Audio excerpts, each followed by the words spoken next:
In this video, we will dive into the movie Nobody 2. We will discuss the storylines, summarize the plot, and explore the cast and characters. Additionally, we will cover the movie's production details and box office performance. Finally, we will provide views and share personal reactions. So, let's get started. The film opens with a huge man, Bob, sitting in the interrogation room, looking beat up. This time, he is sitting with a dog. Two agents speak to him and ask him who he is. Sometime before this, he has returned to his life as an assassin, taking on a contract issued by the barber Salomon to carry out the death of the Russians for destroying the object. His work has kept him more distant from his wife, Becca, and kids, Brady and Sammy. He acknowledges that his work is keeping him from his family, and it is weighing on him. Hutch later sees an ad for a summer town called Plummer, and while there, he plans to take him and his brother Harry to work since summer break is coming up. Hutch convinces Becca and the kids to go on a trip as a family. Hutch promises Becca that he will keep his work life out of the picture while he is with his family. He even tells the barber that he is requesting a break before taking on his next contract. The man also picks up David from his retirement home so he can join them on the trip. After settling the kids into the room, Hutch and Becca spend a private afternoon in the room drinking wine after a long time apart. Later on, the family tries to go to the water park together, only to be told that it is closed due to an incident. They are given hot dog coupons as a consolation. So Hutch takes them to a nearby diner for lunch. There, he catches the unwanted attention of the local sheriff, Abel, as Hutch was reminiscing about spending time with David and Harry. The family then goes to the arcade after getting face paint for the kids too. While there, Hutch tries to talk to Brady, who has a black eye from what was originally believed to have happened during one of his football games, but it is implied to be from a fight. Brady gives some tickets to a girl who is checking him out and then uses some other tickets to buy a prize for Sammy. One of the girl's boyfriends, Max, confronts Brady for talking to her and then rips some bracelets too. Brady responds by attacking Max in the face and then twisting his arm around. Hutch intervenes, as do some arcade staff. They are forced to leave. But when Sammy tries to pick up her toy, one staff member snatches her arm. Hutch initially tries to let it go for a second, but quickly walks back to beat up the staff member, along with one coworker and another guy who tries to be a hero. Hutch and Brady are at the police station, where Abel is ready to kill Hutch. Kim is revealed to be Martin Max's father and the owner of the Plummer town. He is angry with Hutch because Brady twisted Max's arm. Abel orders Hutch and his family to get out of town. After Hutch agrees, Abel tells his men to go after Hutch and get rid of him. The next day, Hutch takes the family for a dark boat ride, but he notices some of Abel's guys following them. He lets David and the kids go off on one boat while he hops on another and lets the four goons follow him. After trying to de-escalate the situation, the goons proceed to attack Hutch. He shows them that he is no ordinary tourist, but he loses a pinky during the fight. After getting tossed overboard, Hutch resurfaces and continues kicking their asses. The injured goon later contacts Abel while being wheeled away, missing a few teeth, to let him know that Hutch got away from them. Hutch later contacts Harry to come help him before getting in touch with the barber. He informs Hutch that Plummerville has always been a secret haven for drug trafficking run by a woman named Lentina. She is seen in her casino playing poker against an opponent after learning that the man was cheating, shooting him and killing him along with every last eyewitness. The barber warns Hutch not to be a problem for Lentina. It is shown that Abel works for Lentina, since she killed his father and forced him to pay off his father's debt, but Lentina has her claws in him. Afterward, Lentina talks to Abel, since he also works for her, ordering him to keep Hutch in line by taking something or someone of value to him. Abel kidnaps Max and holds him hostage. Hutch finds a warehouse where Abel and his goons are meeting, along with a huge bag of cash belonging to Lentina. Hutch douses the cash with gas and returns to burn it unless Abel agrees to back off him and his family. Abel relents, but as he is leaving, Hutch notices Max being taken away. He leaves, but quickly turns around and starts eliminating Abel's goons. One guy tries to kill Hutch using a table saw, only for Hutch to push the man's head into the blade. When every last guy except Abel is dead, Hutch faces Max and shoots one of the lights, causing sparks to ignite the cash and nearby chemicals. Abel runs away as everything explodes inside, while Hutch drives away with Max. Lentina soon learns that all of her assets are gone, and her goons bring out surveillance pictures of Hutch and his family in Plummerville.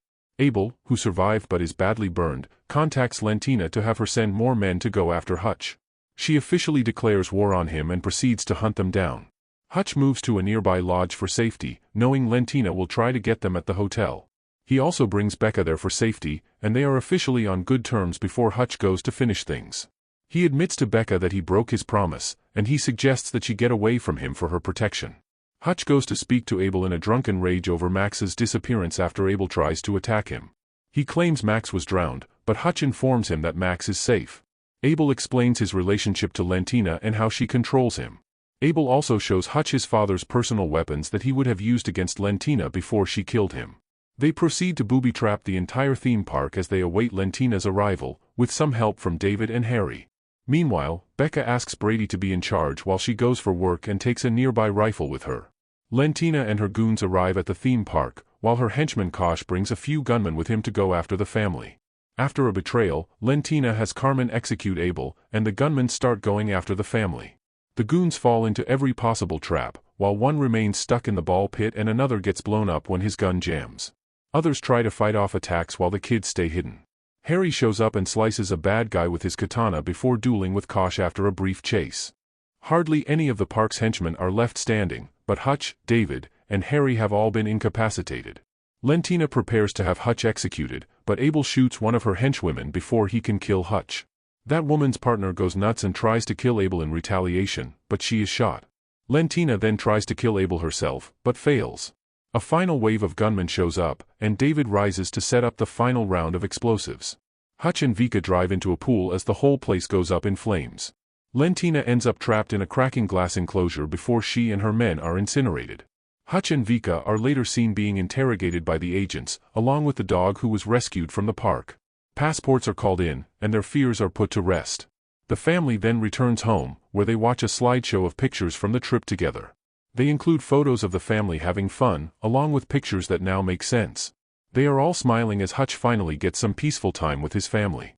Nobody 2 picks up Burns at the box office, as Universal's sequel to the naming era hit Nobody, starring Bob Odenkirk as a seemingly mild-mannered man who actually kicks ass and takes names, is aiming for $10 million to $12 million from 3,200 North American theaters in its opening weekend. That is marginally ahead of the original 2021 film, which debuted to $6.80 to $8 million at a time when cinemas around the country were just starting to turn the lights back on after COVID. Even with that hobbled moviegoing landscape, Nobody managed to power to $27 million domestically and $57 million globally. The first film was popular enough on premium video-on-demand platforms for Universal to greenlight a sequel, with Odenkirk returning with a vengeance in the follow-up. Here, Hutch takes his family on vacation to a small tourist destination and finds himself in the crosshairs of several shady figures. Nobody 2 was modestly priced at $25 million, just above the first film's $16 million price tag. Nobody 2 will have to contend with Weapons, which is on its way to headlining after topping the box office last weekend with $43.5 million. Zach Cregger's R-rated thriller looks to repeat at number 1 with an estimate of $20 million to $22 million in its second outing, a better hold than average for a horror movie, thanks to strong reviews and solid word of mouth. So far, the film has generated $71 million globally against a $38 million production budget, making it the latest in a line of commercial winners for Warner Brothers, following a Minecraft movie, Sinners, Final Destination, Bloodlines, and Superman. Competing for the number 2 spot against Nobody 2 is Disney's Freaky Friday, with projections of $10 million to $12 million. In its second weekend, the PG film reuniting Lindsay Lohan and Jamie Lee Curtis as mother and daughter swapping places has earned $28 million in North America and $43 million worldwide after 3 days of release. This weekend, another newcomer, Spike Lee's crime thriller Highest to Lowest, will open in limited release on roughly 300 screens. Adapted from Akira Kurosawa's 1963 Japanese film High and Low, the modern-day remake follows a powerful music mogul who is targeted by a ransom plot. Denzel Washington stars in the film, his first collaboration with Lee since 2000's IXS Inside Man, alongside A$AP Rocky, Jeffrey Wright, and Ice Spice. Reviews have been positive, with Variety chief film critic praising Lee for delivering a soul-searching genre movie that entertains while also sounding the alarm about where the culture could be headed. At this point, the overall box office is 7.5% ahead of last year but 23% behind 2019, the last pre-pandemic year, according to ComScore, with summer revenues at $3.2 billion through the middle of August. The movie theater industry's hope of hitting the elusive $4 billion mark could be very different than many box office watchers predicted at the start of the popcorn season. Then again, Hollywood loves a twist ending. The 2021 action movie Nobody has a simple formula: wall-to-wall carnage with explosive earnings that leave the door open for an entire franchise. But Nobody's ending explains why the gears could already be turning for Nobody 2. Nobody follows retired assassin-turned-family man Hutch Mansell after he fails to defend his family from two intruders who break into his home in the middle of the night. The incident reignites his urge to confront the dangerous Russians. A mobster named Yulian pulls Hutch back into his old ways as he tries to keep his family safe. In the ending of Nobody, Hutch's brother Harry and father David are also revealed to be assassins, with Hutch's dad even being a former mob member. The movie's last scene picks up a few months later, with Hutch and his wife Becca buying a new home and attempting a fresh start. However, Hutch receives a mysterious phone call that implies he is officially back in the business. Who called Hutch at the end of Nobody and why is still not known, but it perfectly sets up the sequel. In Nobody's final moments, a realtor shows Hutch and Becca around their new home. At first, it seems to show that Hutch has given up that life and is fully committed to his family. But suddenly, the realtor receives two calls back to back. Becca encourages Hutch to answer the phone, and it turns out the call is for him. Hutch previously got out of the game because he found himself jealous of an old Mark who had settled down and started a family. Hutch wanted all of that, but he was clearly unhappy with his quiet suburban lifestyle. Nobody opens with a quick montage of Hutch's boring life and marriage, and that boredom stopped him from protecting his family on the night of the robbery. His reaction to that incident shows him that he missed his old life. He sets off a John Wick-like chain of violent events when he angers dangerous criminals, but he is motivated by the need to keep his family safe. Initially, this seemed like a one-and-done story, but after receiving the call on his realtor phone, Hutch seems content, almost happy, at the suggestion that someone he crossed has more work for him. Nobody's soundtrack choice for the final scene also hints that his adventures are not over yet. The post-credit scene sees Harry and David on a very specific mission. The scene picks up with the two after they escape the showdown with the Russian characters in Nobody. They are driving in an RV and seem to have a clear destination in mind. The camera pulls back to reveal the vehicle is loaded with weapons. Harry was previously thought to be dead, and David was living in a retirement home, assumed to be long retired, but it is clear that both are back in action. Their mission is likely related to Hutch's final phone call. Nobody demonstrates that Hutch will do anything to protect his family, and he tries to work alongside them. That means Harry and David are likely heading back to wherever Hutch has settled to help him carry out his next job. This is what sets Nobody apart from other movies. Nobody was written by Derek Kolstad, who also wrote John Wick. Like John Wick, Hutch is a renowned assassin, but while Wick is a lonely man with nothing left to lose, Hutch still has his family, meaning there are boundaries that cannot be crossed. While many original movies hope they are successful enough to warrant a sequel, Nobody's ending is intentionally crafted to establish a story that can expand across multiple films. Nobody sets up a strong internal conflict in a family man with a violent past who finds the suburban lifestyle unfulfilling. He is good at what he does, but every job puts his family in jeopardy. The ending shows that he has found a temporary solution by ensuring wherever he lives has a secure basement, but that will not last forever. Nobody 2 will likely force Hutch to choose between his work and his family once and for all. Nobody also sparks a dangerous external conflict, as Hutch took down a well-connected man in the criminal underworld, and the Russians he killed in the final act likely have equally powerful friends. They will be furious to find out that Kostya has been killed, meaning they will likely come after Hutch, similar to how John burned bridges in John Wick, Chapter 4. Hutch will find out who he can rely on in Nobody 2. This opens the door for an endless string of villains and allies to either come after Hutch or offer their help, which leads to the opportunity for multiple sequels. Universal has officially greenlit Nobody 2, with the first film reaping $46 million from its partly $16 million budget and the narrative momentum setting up a follow-up. Bob Odenkirk and Christopher Lloyd will be returning again in the Nobody universe. Producer Ed O'Neill explained, "Oh, I think everyone's really excited about it. Everyone involved." He added, "Fully, with where we are in the secret process, I think we had so much fun making that one. Kelly McCormick and I had a blast, the actors had a blast, and the studio loved the result," as reported via Collider. Greenlighting a movie's development does not always mean the film is close to being made, as many projects end up in development hell. However, there were no issues with Nobody 2's development, and the movie is already going into production. Not only is Nobody 2 confirmed, but Bob Odenkirk revealed that filming started in 2023. The actor added, "We need to make a great sequel, and it's about making sure that we get it right." Nobody 2 currently has a 2025 release date, meaning fans won't have to wait too long for Hutch's next adventure. The ending of Nobody does more than just wrap up Hutch Mansell's explosive journey, it underscores the importance and value of a reclaimed identity. By the time the dust settles, Hutch is not just a servant with a dark past. He is someone who has accepted both halves of himself. The man we see walking away from the wreckage of the warehouse is no longer conflicted. By the time the credits roll, Hutch is in control, choosing to spare vulnerable lives at first and then unleashing a brutal booby trap climax. It is not about vengeance. It is about drawing a clear line in the sand. This is who I am, and I am not going to hide it anymore. The character's arc is less about transformation and more about revelation. The nobody of the title turns out to be someone who was never truly gone. Hutch is not running from violence anymore, but he is also not letting it consume him. Symbolically, the ending of Nobody doubles down on the movie's central tension between domestic life and danger. The phone call in the post-credits moment, where he is asked if his new house has a basement, works as both a smart punchline and a setup. It tells us he is still ready to flip the switch when needed. That balance between family man and assassin gives Nobody its unexpected emotional depth. This is not just another action film. It is a story about reclaiming agency and finding freedom, showing that peace does not always mean quiet. It means being at peace with oneself. In a genre crowded with stoic tough guys, that self-awareness gives Nobody a surprisingly human edge.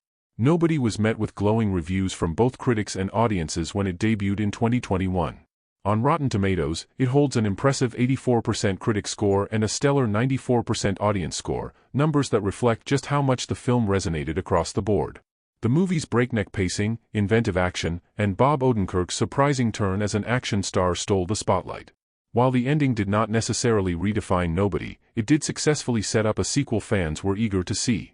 Critics were quick to praise the movie's confident direction and standout fight choreography. Brian Tallarico of RogerEbert.com gave Nobody 3 out of 5 stars, highlighting how the movie leans into what matters most, character. He described it as an unexpected vehicle that drives really fast, with just enough bloodshed for action fans and not too much gore for average audiences, calling it a rare modern action film that makes him hope it does well enough to produce a sequel. Nobody works by valuing scene construction and action choreography above all else, leaving behind pretension or overcomplicated plotting. There is a common trend in recent years, and in other words, Nobody does not try to win viewers over with plot twists or shocking revelations. Instead, it succeeds by being straightforward, self-aware, and confident. Benjamin Lee of The Guardian was of a similar mind to many other critics who enjoyed Nobody's immersion immensely. Despite the ending not doing anything particularly unexpected, he noted that while the story and beats were somewhat formulaic, that hardly mattered when everything else was firing on all cylinders. There is a simple, scrappy charm to watching Hutch rediscover his particular skill set. Lee wrote, praising the film's now iconic bus fight, that Hutch is an imperfect yet resilient fistfighter, believably limited by age, which makes him a more compelling character to watch. Anyone familiar with Liam Neeson's late-career action roles may have wondered whether their respective characters could ever show up in the same movie someday, maybe even in a John Wick spin-off. Ilya Naishuller, Nobody's director, has addressed the possibility that John Wick and Hutch Mansell exist in narrative universes with crossover potential. Speaking to IndieWire, he said that everything is possible and that certain things have happened. That is not a yes, but rather an invitation to watch the next movie and see what happens. While not everything needs a sequel, Nobody was a refreshing arrival that provided something similar to John Wick, a successor that ended up getting better and making more money with each consecutive release. These movies would make excellent thematic and tonal companions, and a crossover would provide interesting opportunities for chemistry rather than feeling forced. After Nobody, or any upcoming John Wick movie or spin-off, there will be plenty of opportunities for Derek Kolstad to expand his shared universe, as Nobody follows the modern action tradition of including a post-credits tease to hint at what comes next. After the Lights Come Up, the action comedy sequel to the 2021 sleeper hit titled Nobody sees Bob Odenkirk returning as Hutch Mansell. He is still a former assassin turned family man, but unlike the original film, this time we are left with a more standalone ending before the next chapter is officially announced. That does not mean the franchise has no future. So, let's look at how Nobody 2 was set up by the first installment and whether we should expect more movies from this saga. The first Nobody had one of the neatest and cleanest setups that even the best action movies can only dream about. After taking down the mob and surviving the final confrontation alongside his father David and brother Harry, the film's ending features an interrogation scene that seems to signal serious legal trouble. Then the agent's phone begins ringing, instantly changing the mood. Hutch is quietly released, and we next see him with Becca touring a new home. The casual question of whether there is a basement is a sly nod to Hutch's habit of sending his family there in case of danger. The final scenes also feature Harry and David driving together in an RV packed with weapons, ready for more action. Fast forward to Nobody 2, and while the sequel does not drop a traditional title card tease, there has been plenty of discussion about the franchise's future. Speaking to comicbook.com, Odenkirk revealed that he thinks there could be 4 films planned. It is not just the actor thinking long-term, as producer Kelly McCormick told the AV Club Review that she hopes there is more story to tell with Hutch Mansell and the Mansell family. The storyline was deliberately set up in a way that would allow the creators to explore more adventures if audiences want them. It seems like Bob Odenkirk is not going to be taking a break for a while, especially if Nobody becomes a clean hit. So, there is no post-credit scene this time, but maybe the entire movie is a setup for what comes next. What do you think? Should the story stretch to 4 films, or do you prefer a one-and-done deal? The past month has seen the release of several anticipated films ranging from Freaky Friday and Superman to Fantastic Four, First Steps. Why take so many trips to the theater when you can enjoy this content from the comfort of your home? While most digital releases differ, here is an estimate of how long you may have to wait to watch these final films at home.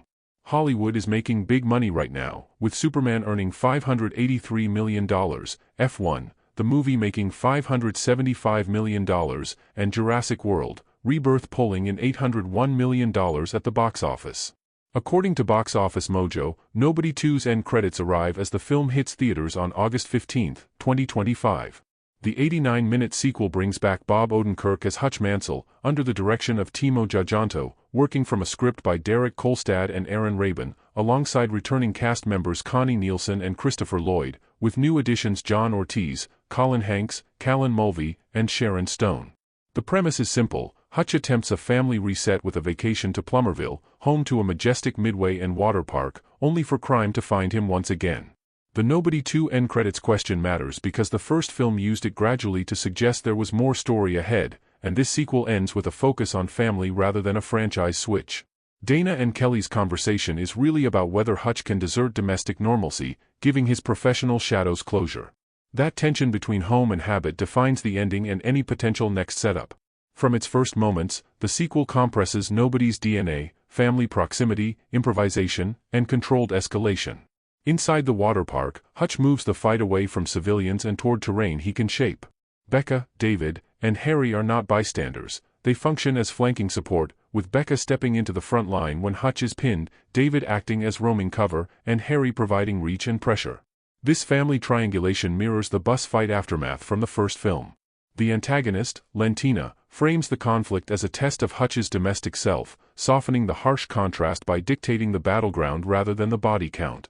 Hutch forces Lentina's crew into bottlenecks, isolates her for the finish, and the dialogue beats emphasize restraint without grandstanding. His clipped assurances to the kids and quiet commitment signal that he means to end it here. It is practical, not lyrical. Once Lentina's operation collapses, corrupt local enablers are neutralized and her power structure dismantled. The movie resists a victory lap montage of future missions, instead swinging back to family temperature, which is what matters to Nobody's identity and its ending. The film deliberately withholds a hard sequel hook to center the series' real momentum, how Hutch tries to live with what he is good at. A key storyline threaded through the sequel is the unfinished ledger from years ago. Hutch remains in debt to organized players and has been working it down the only way he knows how, by being useful. That reality reframes the vacation as a stress test rather than a cure. The last image before the credits roll answers that question quietly. The end credits are not a scene but a signal, opening on family vacation photos that echo the closing tableau, suggesting Hutch will attempt a home reset. Yet the film's premise gives us the hook: he still carries a professional debt load and a reputation that attracts trouble. Nobody 2 therefore functions as a thesis, family first in intent but trouble forward in practice. It frames a pragmatic near-term path for parental repair, with violence only as necessary intervention, while acknowledging that neutrality and obligation never evaporate just because a villain fell at a water park in broad daylight. The ending keeps the road open for future chapters without promising a destination. Nobody 2 was released theatrically on August 15, 2025, by Universal Pictures. The film is directed by Timo Tjahjanto, written by Derek Kolstad and Aaron Rabin, and produced by Bob Odenkirk alongside Kelly McCormick, David Leitch, and Mark Provinciero. Its official synopsis appears via Letterboxd. Former assassin Hutch Mansell takes his family on a nostalgic vacation to a small theme park, only to be pulled back into violence when they clash with a corrupt operator, a crooked sheriff, and a ruthless crime boss. Nobody 2 focuses on Hutch Mansell, played by Bob Odenkirk, who used to be an assassin for the government. After settling his outstanding debts, Mansell realizes that his relationship with his family has suffered. He decides to go on a family trip with his wife, Becca Mansell, and their children. They are confronted by dangerous individuals. Lentina, played by Sharon Stone, has Abel killed for his behavior. Meanwhile, Hutch teams up with his father, David, to wipe out her henchmen. However, Hutch is wounded by a bullet while David is knocked out. This allows Lentina to fire at Hutch. Becca throws debris into Lentina's eyes at that exact moment. David Mansell wakes up and joins the fight, leading to Lentina and her team being killed. All of this happens while Hutch and Becca, along with their wolf dog, are later shown being questioned at a government hangar. As Nobody 2 inches toward its end, both Hutch and Becca are set free from police custody.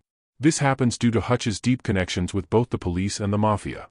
The exact identity of the person who sets them loose is not revealed, but it can be concluded that they are connected to the barber who used to be Hutch's government handler.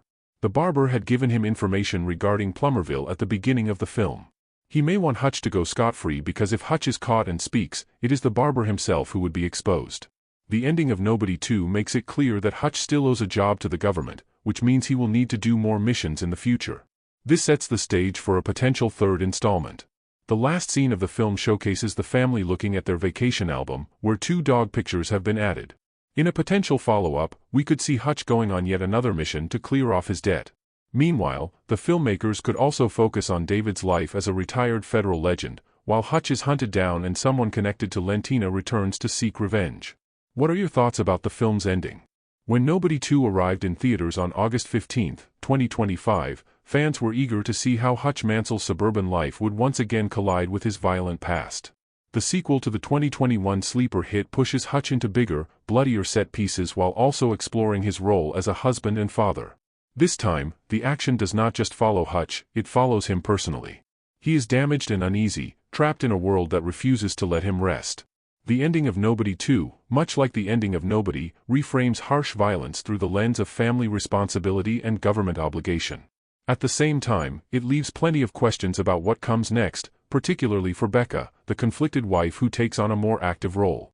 This time around, the final act of Nobody 2 sees Hutch confronting Sharon Stone's Lentina, a ruthless smuggling kingpin whose operation is tied to his attempt at a family reset. Facing her alone at first, Hutch is soon joined by his father and family in battle, and together they wipe out her organization in a spectacular and destructive showdown at an amusement park.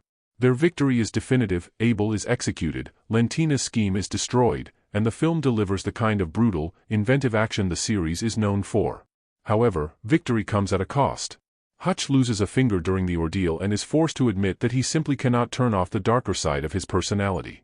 This honesty reframes his family dynamic, as he is no longer shielded from his violent reality and the children are drawn into it, whether they like it or not. The movie ends with Hutch and Lentina's wolf dog being released from custody thanks to an order from an anonymous government figure, likely the barber. While Hutch may seem free, this intervention suggests his ties to the intelligence community remain strong and compromising, and that his freedom, and by extension his family's safety, still depends on obligations he cannot walk away from. Becca, played again by Connie Nielsen, undergoes a significant transformation in Nobody 2. In the first film, she was portrayed as distant, frustrated by Hutch's quiet withdrawal from life. In the sequel, she steps into the action in a way no one expected. Far from being a passive observer, Becca fights alongside Hutch in the climactic showdown, even tranquilizing Lentina in the eye during the final confrontation. This involvement changes her role in the story. No longer simply the spouse who tolerates Hutch's secrets, Becca actively participates and stands by him even when it terrifies her. Earlier in the story, Becca openly challenges Hutch for breaking his promise to stay out of trouble, but she also makes it clear she is not leaving. This duality reflects her complex position. She is conflicted but committed, aware of the danger and unwilling to abandon her family bond. By joining Hutch on the battlefield, Becca redefines their relationship as a partnership shaped by truth rather than denial. Her acceptance raises intriguing possibilities for the future, including whether her release from custody also ties her more deeply to government connections and whether her shared history with Hutch and intelligence agencies will play a larger role later. Nobody 2 makes it clear that Becca is no longer simply collateral in Hutch's story but an active piece of the puzzle. While Hutch defeats Lentina and rescues his family, the ending makes it clear that his journey is not over. The barber's unseen intervention to free Hutch and Becca from custody confirms that Hutch is still on the hook for debts owed to the U.S. government. His role as an auditor is, by nature, open-ended, promising more missions before his slate is truly clean. The film also sets up character arcs for potential future installments, particularly with Hutch's teenage son Brady, who struggles with the shadow of his father's violence. In one crucial moment, Brady shows mercy, suggesting he may not fully follow Hutch's path. David, Hutch's father, is also given expanded lore, with hints that he raised Hutch and Harry through missions of their own. This backstory suggests there is much more to uncover about the family's long ties to the intelligence community. The finale is scored to a visual album of the family vacation, complete with new additions, including Lentina's dog and the wolf dog now living with the Mansells.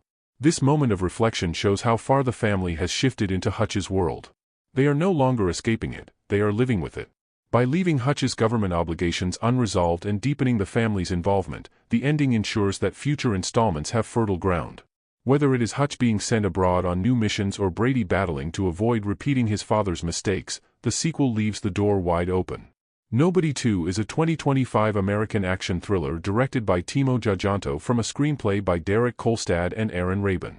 It is a sequel to Nobody, 2021, and continues the story of Hutch Mansell, a seemingly mild-mannered man whose secret life as a government assassin refuses to stay buried. The film stars Bob Odenkirk, with Connie Nielsen as Becca, Christopher Lloyd as David, and RZA as Harry, and introduces Sharon Stone as the criminal Lentina. Supporting roles include John Ortiz as a corrupt theme park owner, Colin Hanks as Sheriff Abel, Callan Mulvey as the barber, Gage Monroe as Brady, and Paisley Catarath as Sammy. Principal photography began on August 6, 2026, and wrapped on September 26. The film was released in the United States by Universal Pictures on August 15, 2025, earning positive reviews for its sharp action, tight direction, dark humor, and surprising emotional depth. With a runtime of approximately 1 hour and 29 minutes, the film is rated R for strong bloody violence. The writer Jim M.O. has made it clear how Nobody 2 separates the franchise from films like John Wick in a big way. Nobody 2 picks up after the first film, as Hutch Mansell, played by Bob Odenkirk, attempts to reconnect with his family on a peaceful vacation, only to be pulled back into the action when they face an unexpected threat. The film has been met with mostly positive reception, with Nobody 2 now certified fresh. In an exclusive interview with SAG, director Timo revealed a deeper meaning behind Nobody 2's ending, the importance of Hutch's family, and how the sequel furthers the story. He also discussed what makes the Nobody franchise markedly different from John Wick, despite their similar action styles. Check out the director's full comments below. Reading the script, my biggest takeaway was that when you see someone like Connie Nielsen, you don't see a damsel in distress. She's a lot of things. She's a woman with tough skin. And when you see her, she is the perfect embodiment of strength. She is also the backbone. I think Bob agrees with that. By the end, when we see him underwater, she is literally giving him the kiss of life. We feel like we earned this moment. That's what makes us different from John Wick. John Wick is a lone wolf. He's a myth, he's literally unstoppable. Hutch, on the other hand, is just a man who's killing a bunch of people. But he's not without a family. He needs that, and that's a good thing. As explained, the ending of Nobody 2 is not just about high-stakes shootouts or perfectly choreographed combat, but also about emotional resonance. The final moment, including the submerged rescue kiss from Becca, where she literally brings him back to life, drives home this contrast. Becca is not a passive figure like John Wick's late wife, she is integral to the story. Similarly, Hutch is not a superhuman vengeance machine like Wick. He is human, and he needs his family. By including Hutch's family in the action, Nobody 2 turns what could have been a standard action sequel into something more human and emotionally grounded. The film builds on its predecessor by exploring interpersonal relationships and ultimate motivations. As a result, Nobody 2 is not a clone of the John Wick mythology, which is built around a man who lost everything, including his family. Instead of being driven purely by vengeance, Hutch's actions are motivated by something real to him, his love for his family. Consequently, Nobody 2 stands apart from the genre dominated by lone wolf characters like John Wick, as Hutch cannot survive without the people he loves. His family is what drives him the most. Production has been a go-to for action fans, balancing high-octane thrills with authentic character development. The studio has a strong track record with the John Wick series, Love Hearts, and other action-heavy films, giving actors opportunities to shine in intense, physical roles. Bob Odenkirk is no exception. He returned as director and actor for Nobody 2, hoping to continue the success of the 2021 original. The sequel, directed by Timo, turns the story into a mix of John Wick-style action and family-focused comedy. The result is a combination of thrilling action and heartfelt moments, distracting audiences from the fact that the movie runs just 89 minutes. Nobody 2 brings back high-octane, bloody action, filling body bags while using the director's skills to tell the story crafted by Derek Kolstad and Aaron Rabin. This time around, Hutch Mansell takes a break from his full-time assassin work to take his family on a vacation to a water-themed park, only to find that danger cannot stay away. However, wherever Hutch goes, trouble follows. The main selling point of Nobody 2 is the action set pieces, and there are plenty. The filmmakers behind Headshot and No Comes For Us have a talent for drawing audiences into the action for maximum impact. They do not hold back for the sequel. Many of the big set-piece fights unfold skillfully while allowing the audience to fully grasp the chaos. There were several moments where Hutch's method of dispatching enemies was inventive and precise. Memorable examples include the dartboard sequence and the attempt to stay on board during a confined fight. The close-quarters setting fully engaged me in the scene. The sequence also balanced comedy with the brutal nature of the fight. In addition, the film brings that level of action to a desert of bullets and explosions, essentially a Home Alone scenario set in a theme park. There's plenty of thrilling spectacle to enjoy. The plot of Nobody 2 is incredibly thin, story beats are set up but never fully pay off. The movie begins with Hutch struggling to juggle his assassin life with his family life. In the first act, there are moments where his personal life seems to be falling apart. It's a relatable topic that could have added emotional weight to the physical action, yet it is handled adequately within the same framework. Despite this, I never really felt that any of the main characters were in real danger. Sure, the bodies and threats look intimidating, but the movie plays out in a predictable way, which diminishes some of the suspense and fun. Furthermore, the acting does not particularly elevate the movie. Nobody films are not intended to be grand acting showcases, they are designed to deliver bullets, fight sequences, and explosions. However, most of the cast, aside from a few key performers, should have been able to carry more weight. I have been following Bob Odenkirk's career since he started on Mr. Show with David Cross. He has consistently shown he can carry a project, earning critical acclaim in shows like Breaking Bad and Better Call Saul. In Nobody 2, though, he occasionally drifts into moments of stiffness, which feels like a step back from his previous work. However, he is supported by Sharon Stone as the villain and Christopher Lloyd as Grandpa Mansell. Both lean into their roles with energy, standing out in the cast. Nobody 2 is a bigger-budget action movie that looks the part. The set pieces feel cinematic, almost like a Universal Studios theme park ride. The film starts promisingly with its themes of family and living a quiet life, but it ultimately prioritizes pure shootouts and flying bullets. If that's your thing, you'll enjoy it. The introduction of Disney Plus as a streaming service seems to have shifted major studio strategies. According to reports, major IPs like Marvel, Star Wars, and Pixar have essentially become subgenres within the Disney Plus platform. After years of market saturation, a new report examines the so-called impact Disney Plus has had on these properties and how the studio hopes to recover. The report aligns with previous statements made by various executives, including the Marvel Studios boss, given to FC, who acknowledged that too much MCU content was being distributed on Disney Plus. While fans were initially excited about seeing so many of Marvel's characters on screen, it eventually led to conversation and brand confusion as interest in the MCU waned. Star Wars faced a similar situation, with a variety of live-action and animated shows produced in recent years. As Fear elaborated in a piece for Deep Rap, a marketing executive pointed out the damage these strategies caused for Star Wars and how it reduced the appeal for fans. Watching a Star Wars movie used to feel special, but there's a difference between releasing a movie every 4 years versus constantly having shows on Disney Plus and a new movie every year. The executive shared that a producer made a similar statement about Marvel, noting that people don't care as much due to Disney Plus' expansion.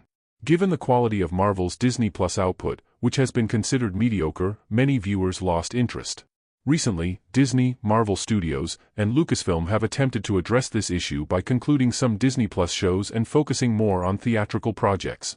Marvel Studios is now producing more traditional, standalone television shows with their properties, giving MCU fans less of a homework-like experience. It remains to be seen how Disney's other labels, such as Pixar, will recover. The studio has struggled to find success with original IPs, and so far, TV projects have faced major delays or cancellations, including D25, which was intended to win back audiences. Ultimately, the success of Disney's new strategy remains uncertain. While Disney Plus initially seemed like a golden opportunity, it has caused more challenges than executives anticipated.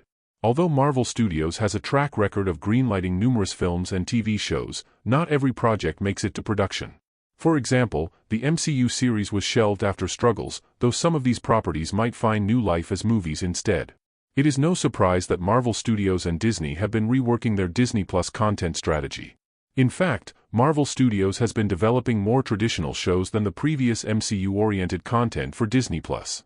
This has resulted in some shows being cancelled, including one that fans were particularly excited about. Fortunately, Marvel Studios is still considering the series, and reports suggest it could be greenlit as a movie instead. Insider Daniel Anishman shared that the studio is in talks to determine whether the property would work better as a series or film. The property in question is the previously planned MCU series, Nova, which would revolve around the cosmic superhero of the same name. Nova was slated to have a showrunner attached, and for those unfamiliar, Nova is otherwise known as Richard Rider, a member of the Nova Corps who fights crime across the galaxy. Unlike other MCU cosmic characters, such as the Guardians of the Galaxy, the Nova project was shelved. However, it remains unclear if Marvel Studios will bring Nova or a related project to life anytime soon. It likely depends on what form the studios decide is best for the character, and according to Rishman, it could be a very cool future film. Stay tuned for a greenlight or additional updates regarding the Marvel series and the potential for a Nova movie, as we have done. It would certainly be exciting to see the titular superhero appear in the MCU. We will have to see what happens with this project in the future. Amazon Prime Video is one of the biggest streaming platforms available, alongside the likes of Netflix and Disney+. While all of these services aim to release quality projects for subscribers, that is not always how things work out.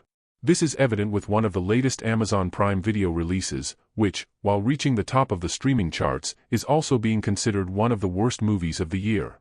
In fact, some viewers are calling the film one of the worst movies of all time.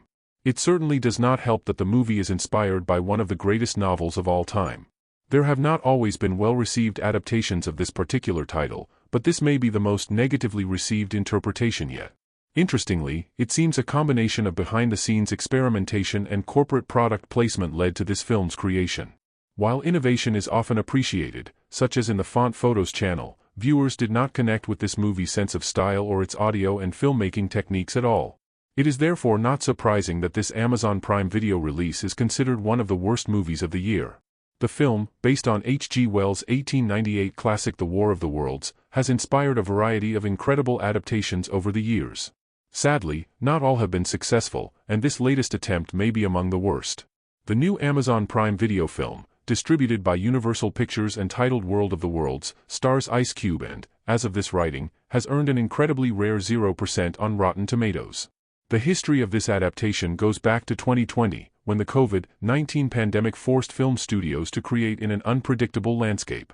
Many film projects were produced with cast members who were not physically near one another.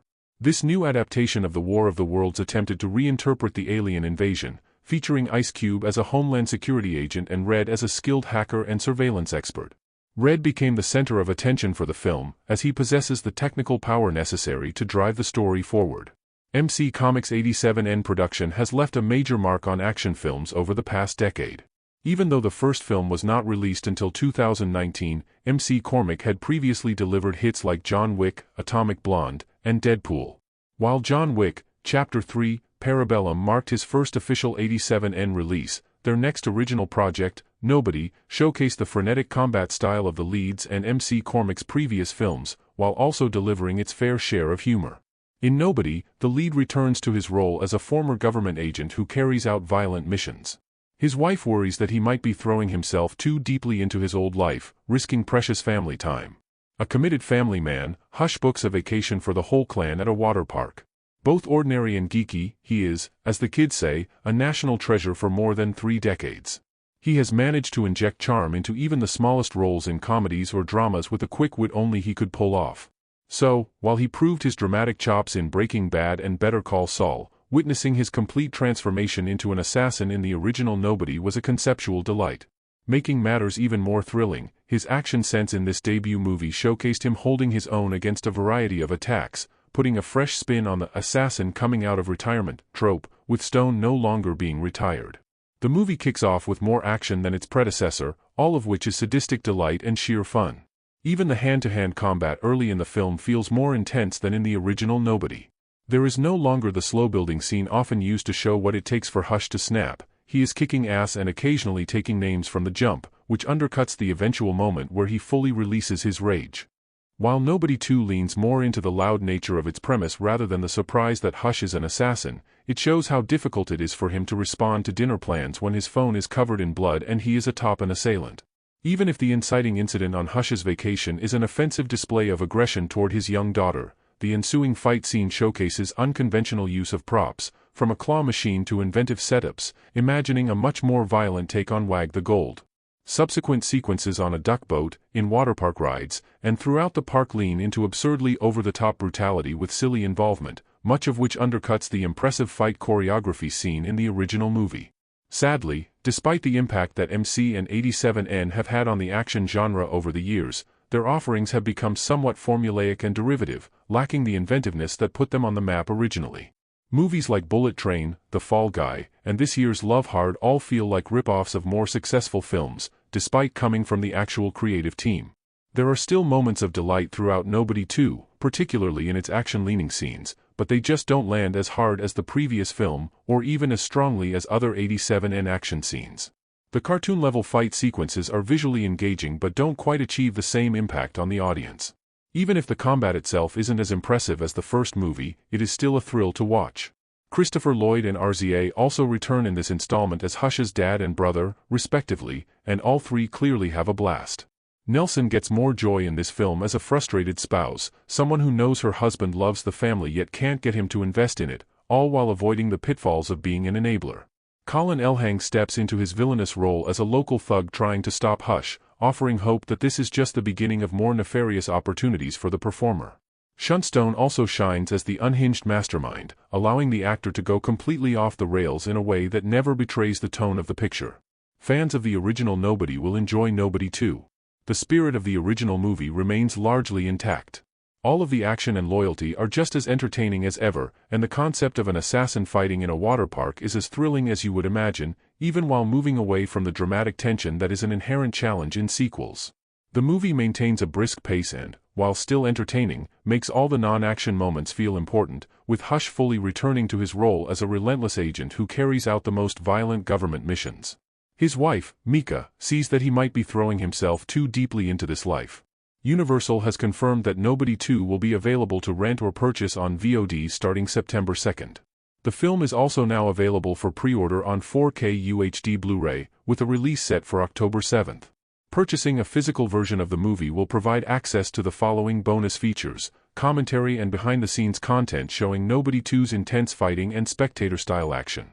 Nobody 2 also includes segments where Bob Odenkirk and the stunt team break down the creative process of designing, rehearsing, and executing intense mission fight sequences, the kind that only the Nobody films can deliver. Releasing the film on VOD so soon after its theatrical debut allows audiences to enjoy the movie while it's still fresh. The sequel was made on an estimated budget of $25 million and has so far grossed $36 million worldwide. For reference, the first Nobody ended with around $57 million worldwide on a $16 million budget, a positive return given its limited release. The early VOD release for Nobody 2 could signal that Universal sees potential for continued success in digital sales. The ending of the sequel leaves the door open for a third film, and Bob Odenkirk has expressed interest in returning as Hutch. However, given the sequel's performance so far, it seems unlikely that another film will be made at the same budget level. On Rotten Tomatoes, Nobody 2 enjoys a respectable critic score of 78%, with the pro-popcorn audience score even higher at 89%. These figures, while slightly lower than the first film, indicate generally positive reception and could help drive digital rentals and purchases over the weekend, as has been proven time and again for action films of this type. The sequel has already made a strong digital impact, and low to mid-budget action movies like this have dominated the VOD landscape for a decade. It's not yet clear whether the Nobody franchise will continue beyond this installment, but Bob Odenkirk has proven himself a capable and unexpected action star, and the Nobody movies take full advantage of his unique persona. The future of the franchise remains uncertain. Nobody 2 landing on VOD means many more people are about to experience the film. Director Timo has explained how the ending of Nobody 2 differentiates it from franchises like John Wick in a big way.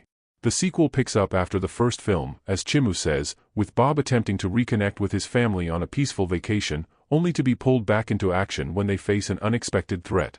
The film has been met with mostly positive reception, with Nobody 2 earning a certified fresh Rotten Tomatoes score, hinting at a promising future for the franchise with its focus on family life.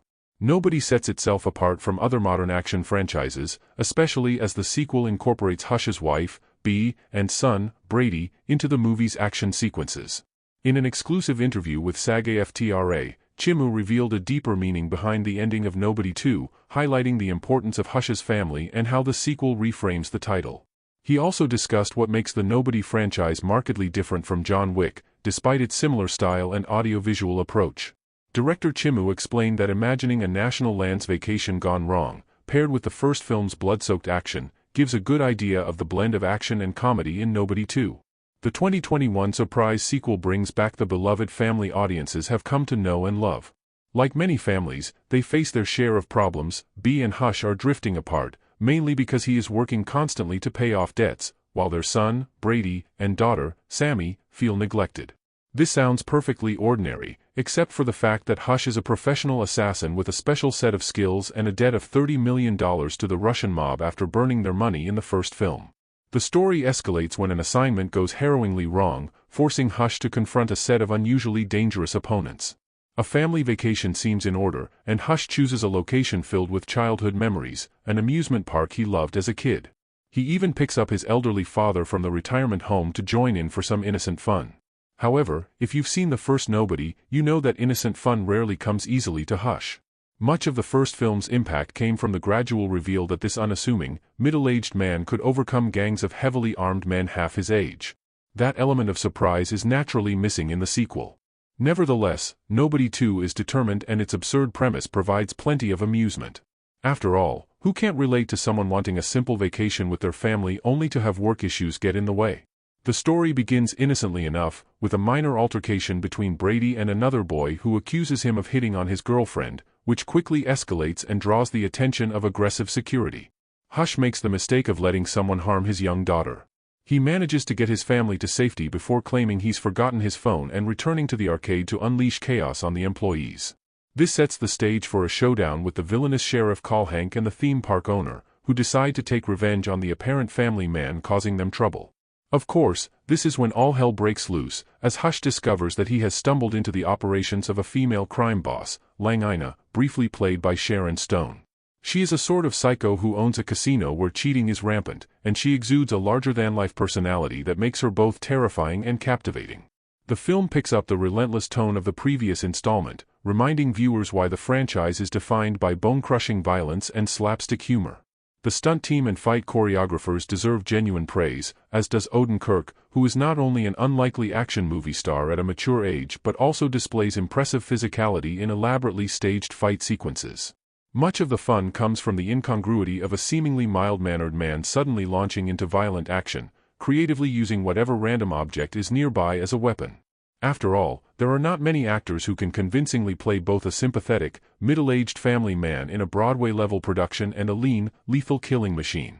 The formula admittedly shows its wear over the course of the film, especially in the familiar climactic battle between Hush and several adversaries, including his elderly father and adopted brother Harry, in a heavily booby-trapped amusement park. Yet the filmmakers keep the momentum moving, and with a merciful runtime of 89 minutes, the film feels brisk. There are so many terrific action sequences and injections of macabre, deadpan humor that the movie proves entertaining, even if it is darker and harsher than one might remember. This is particularly true in Stone's performance, where she fully embraces the role of a villainess with the charm and menace of a femme fatale, at one point performing what can only be described as an evil dance. Subtlety is not the point here, and it is not what the audience is looking for. The Nobody movies, produced by 8982 Films and partners GI and MC Jick, introduced audiences to Bob Odenkirk, the former sketch comedian and Better Call Saul star, in a completely unexpected action role. Even if the novelty of Odenkirk in such a role has worn off, it still works because the film delivers the type of mayhem audiences expect. Director Timo brings a welcome focus and change of scenery this time, moving the action into a bright, summer-themed amusement park while keeping the stakes high. Hutch is desperate to enjoy one of the few simple pleasures from his childhood, but in typical fashion, an incident at the arcade rapidly escalates into chaos. The film has a strong opening and entertaining action, but the evolution of the relationship dynamics, particularly between Hutch, his father, and Aaron, feels disappointingly shallow. The recurring theme of sons being better men than their fathers ends up being little more than a surface-level subplot. Meanwhile, Bea, played by Connie Nielsen, is understandably upset at her husband's half-hearted attention to family life. Thankfully, the film's relentless action compensates for some of the weaker storytelling. While nothing hits the heights of the bus sequence in the first film, the set pieces are inventive, funny, and thrilling enough to keep audiences engaged.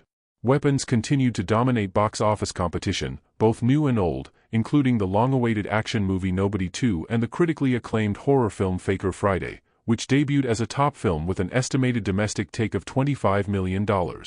However, it's also worth noting that writer and director Zach Greer's Faker Friday was the only film to outperform the Nobody sequel.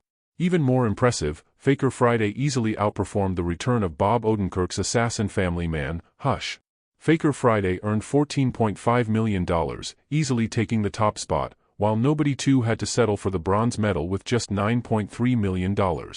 By comparison, the original Nobody in 2021 made only $6.8 million during its release amid the COVID-19 pandemic 4 years ago. It is somewhat surprising that the action sequel did not make more money, given that both critics and audiences are enjoying further exploits of Odenkirk's titular character. Critics' reviews resulted in Nobody 2 being certified fresh on Rotten Tomatoes with a 78% rating based on 134 reviews, slightly below the first film's 84% certified fresh score. Meanwhile, fans who attended in theaters gave the sequel an 89% verified hot score on Rotten Tomatoes audience tracker, showing strong enthusiasm. Some may argue that Nobody 2's relatively modest performance is due to the fact that the 2025 summer movie season is winding down.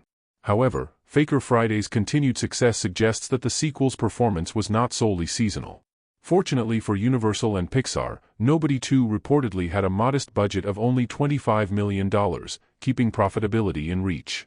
With just 2 weeks remaining in the 2025 summer season, a major box office contender like Weapons could still claim number one next weekend. For now, Faker Friday and Nobody 2 settle for the silver and bronze medals, respectively. The Fantastic Four: First Steps checked in at number 4 over the weekend with $8.8 million, while The Bad Guys rounded out the top 5 with $7.5 million. Sydney Sweeney's latest film, American, did not crack the top 10, earning only $5 million in its debut. Weekend box office estimates. Weapons, $25 million. Faker Friday, $14.5 million. Nobody 2, $9.3 million. Fantastic Four: First Steps, $8.8 million. The Bad Guys, $7.5 million. Re-release of Shin Godzilla, 2016, $1.6 million. Meanwhile, Superman inched closer to the $6 million mark at the worldwide box office. Despite being released early on digital platforms, director Ron How's Agents joins the 2025 box office on August 22. The survival thriller features a star-studded cast including Jordan Armstrong, Rance Kirby, and Sydney Sweeney, but critics who have already seen the film have been lukewarm, giving it a 58% score. Other releases include David Taylor's latest film, but the most intriguing title is likely English Top, currently the year's highest-grossing movie globally, with nearly $2 billion, $1.99 billion, worldwide. Meanwhile, A24 is releasing an animated adventure in hopes of improving on its $17 million domestic total. Overall, the post-summer weekend box office has been subdued, with all releases combined falling under $100 million. The estimated total for the weekend is $93 million, marking a 42nd consecutive week of summer releases under the century mark. The last time this happened was in 2025 during the second weekend of summer, May 9th to 11th, when all movies combined for just over $84 million, according to Box Office Mojo. While the summer total of $83.4 billion remains 2% ahead of last year's numbers, as mentioned last weekend, it is unlikely that the $4 billion mark will be reached. The last time summer achieved that was pre-COVID, as noted earlier this week. Thanks in part to Weapons moving into the late summer, the box office still shows strength. Weapons is holding well in its second weekend, with an estimated $25 million, including a $7.4 million Friday and a strong $9.6 million Saturday, up 29% from Friday. While Weapons is not performing at the peak levels of some earlier releases, down 15% and 5% compared to its opening weekend, its retention is impressive. In particular, a 50% hold for an original horror movie in its second weekend is remarkable. This performance surpasses other 2025 horror films, such as Final Destination, Bloodline, 65%, and 28 Years Later, 68%. Weapons benefited from PLF and IMAX showings, grossing $1.8 million domestically for a two-week total of $10.5 million, with a global run reaching $38 million and a standout $48 million overall. Meanwhile, Universal's action sequel Nobody 2 held solid, even though its first film received mixed reviews and a 62% certified fresh rating. The sequel opened softer than expected, with $9.25 million for the weekend, including $3.8 million Friday and $3.1 million Saturday. The movie was produced on a modest $25 million budget and targeted older action fans, drawing 40% of its audience from this demographic. Despite the strong performance, Nobody 2 did not expand much beyond the original opening, which posted $16.8 million in 2021 after pandemic-related delays. While the IP has grown moderately, there is no phenomenon effect comparable to other franchises. The original John Wick benefited from strong home entertainment performance following its theatrical debut, helping build audience momentum over time. Similarly, Nobody appeals to fans of classic action films like The Hunter and The Client, though it lacks the mass-market draw of larger franchises. In Nobody 2, PLF showings contributed 29% of the weekend total, with an even distribution across the country. The film was particularly strong in Western markets, including AMC Bank 16, which earned just over $28,000 Saturday night. Demographics leaned 68% male, 52% Caucasian, 21% Hispanic/Latino, 12% Black, and 8% Asian. Social media sentiment was overwhelmingly positive, with fans actively supporting the sequel across TikTok, Facebook, X, YouTube, and Instagram. Engagement for Nobody 2 was 39% higher than typical action drama releases during COVID, compared with the first film, which had lighter social media impact at 53%. Critically, Nobody 2 received strong approval, with an 82% certified fresh rating and 92% audience score on Rotten Tomatoes, slightly below the first film, which scored 84% and 94%, respectively. The rest of the weekend's top 5 was led by Weapons, which remains near the top in its second weekend. Universal's action sequel Nobody 2 debuted in 3,260 locations, earning $3.8 million across Friday and preview screenings, a small but notable increase over its 2021 predecessor, which opened at $2.5 million in a pandemic-impacted domestic market. The film debuted in the pandemic-affected domestic landscape, as COVID-related restrictions were only beginning to ease. Warner Bros. And New Alliance Weapons remain in first place, adding another $7.4 million on Friday, roughly just 14% below its opening day total from a week ago. Factoring in previous preview grosses, the well-anticipated horror release is holding strong, pushing its domestic total to 90% of expectations by Sunday and running ahead of Snow White at 87%, ranking as the 14th highest-grossing North American release of the year. Freak Friday added another $4.5 million on Friday in its second weekend. Disney's comedy sequel is eyeing a steady run to push its domestic total to $54 million. Meanwhile, Disney's Fantastic Four, first app earned only $2.4 million on Friday, down 47% from its daily total a week ago. In its fourth weekend, the Marvel Studios superhero installment looks set to surpass $246.9 million domestically through Sunday. It now ranks 23rd in North American grosses among the Marvel Cinematic Universe's 37 releases.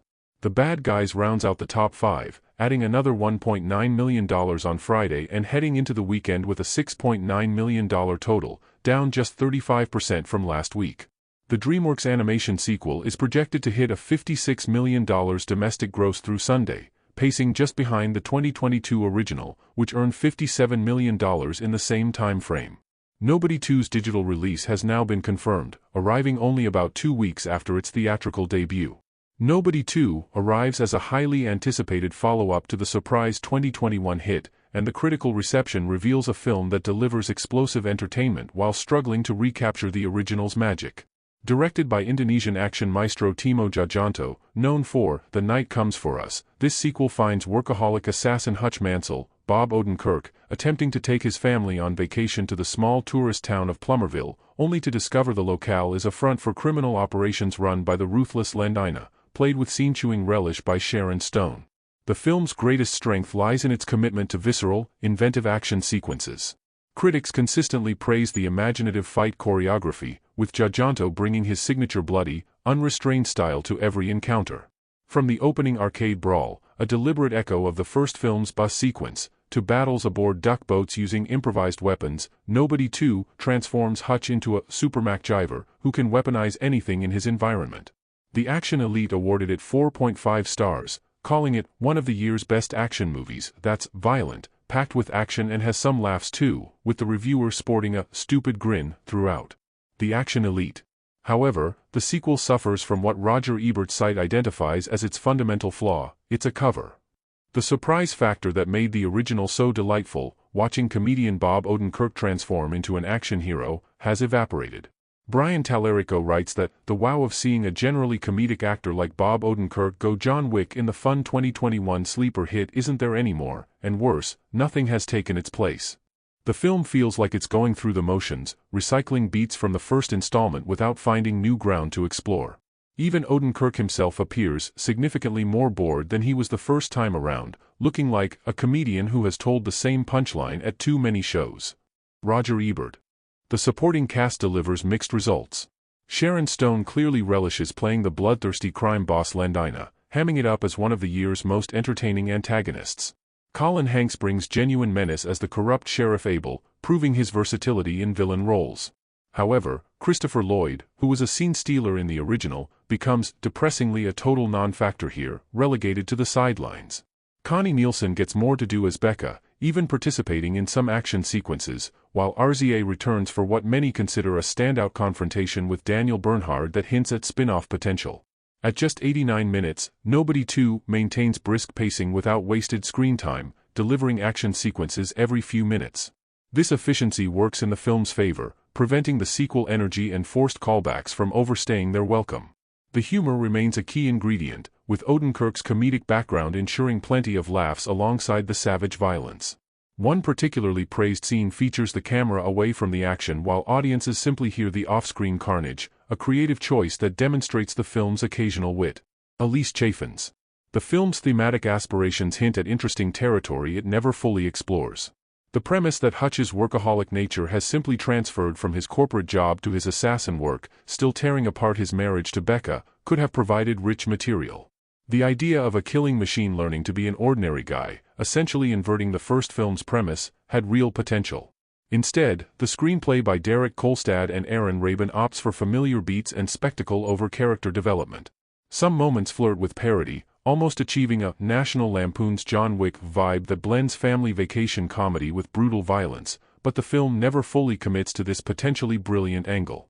Critics note that the action, while plentiful and imaginative, lacks the clean precision of John Wick choreography. Tjahjanto's style is more chaotic and visceral, which some find refreshing while others feel it makes the violence feel relatively harmless, despite the body count. The climactic sequence, choreographed to a rock cover of Johnny Cash's Ring of Fire, divides opinion. Some find it exhilarating while others see it as emblematic of the film's derivative nature. On Rotten Tomatoes, Nobody 2 holds respectable scores with critics praising its diverting sequel that measures up admirably to the original, while audiences celebrate its wildly inventive carnage and audacious fight choreography. The consensus seems to be that if you enjoyed the first film and want more of the same formula with bigger action and higher body counts, you'll have a blast. If you're seeking innovation or the freshness that made the original special, you might leave disappointed. Rotten Tomatoes. Ultimately, Nobody 2 functions as a perfectly serviceable action sequel that knows its strengths and plays to them relentlessly. It's an unapologetically energetic and entertaining watch, with breezy pacing and a short runtime that makes it ideal popcorn entertainment.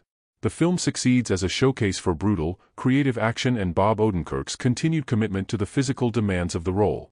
However, it also represents a missed opportunity to evolve the franchise in meaningful ways, settling instead for recycling the original's template with diminishing returns. For action fans seeking 89 minutes of violent escapism with laughs sprinkled throughout, Nobody 2 delivers exactly that, nothing more, nothing less. Nobody 2 is a 2025 American action thriller film that serves as the highly anticipated sequel to the 2021 sleeper hit, Nobody.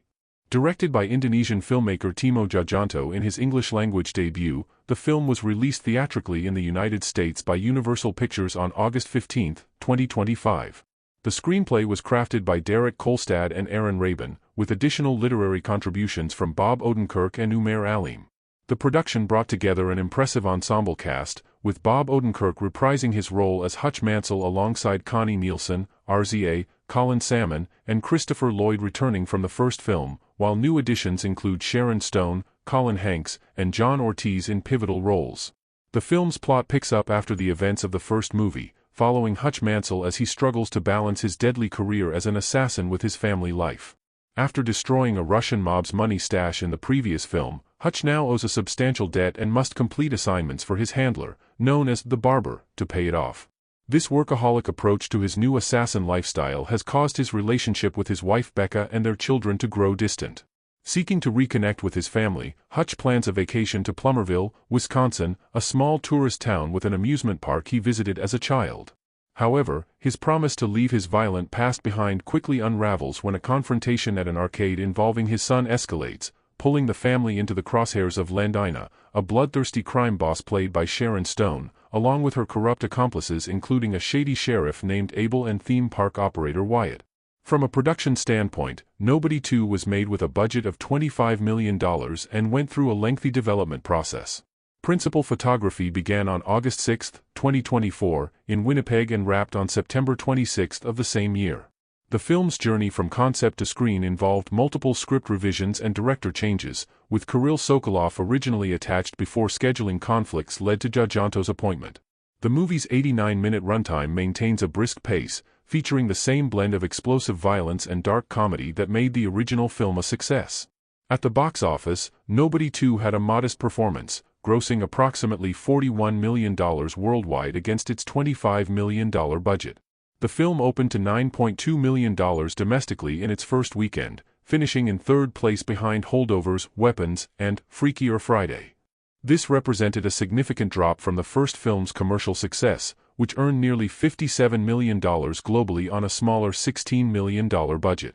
The sequel earned $22 million in the United States and Canada, with an additional $18 million from international territories.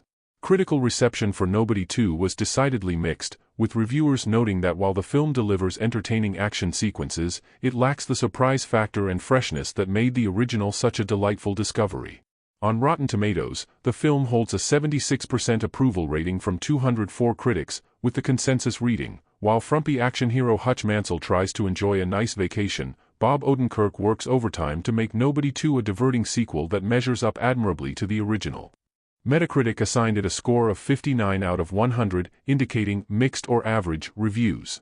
Audiences polled by CinemaScore gave it a B+ grade. Reviews from major publications highlighted both the film's strengths and weaknesses. Brian Tallarico of RogerEbert.com delivered one of the more critical takes, noting that the biggest problem with Nobody 2 is that the surprise factor is gone, and nothing has taken its place. He argued that the sequel feels like a cover version of the original, lacking the wow factor of seeing a comedic actor like Bob Odenkirk transform into an action hero.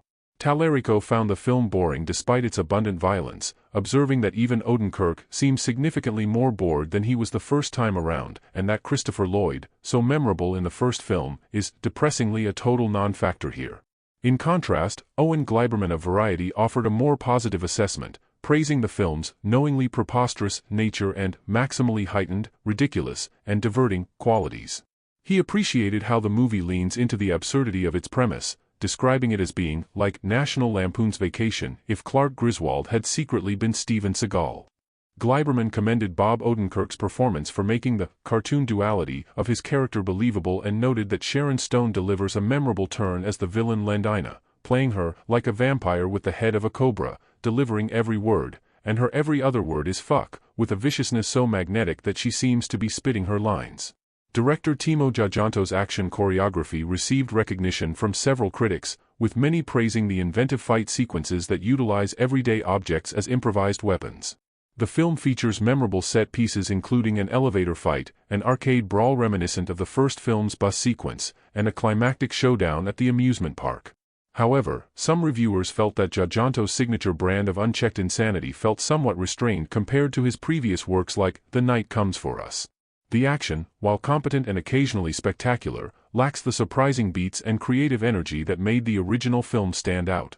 The film's thematic elements explore the concept of work-life balance taken to a violent extreme, showing how Hutch's workaholic tendencies transfer from his mundane office job in the first film to his rekindled Black Ops career.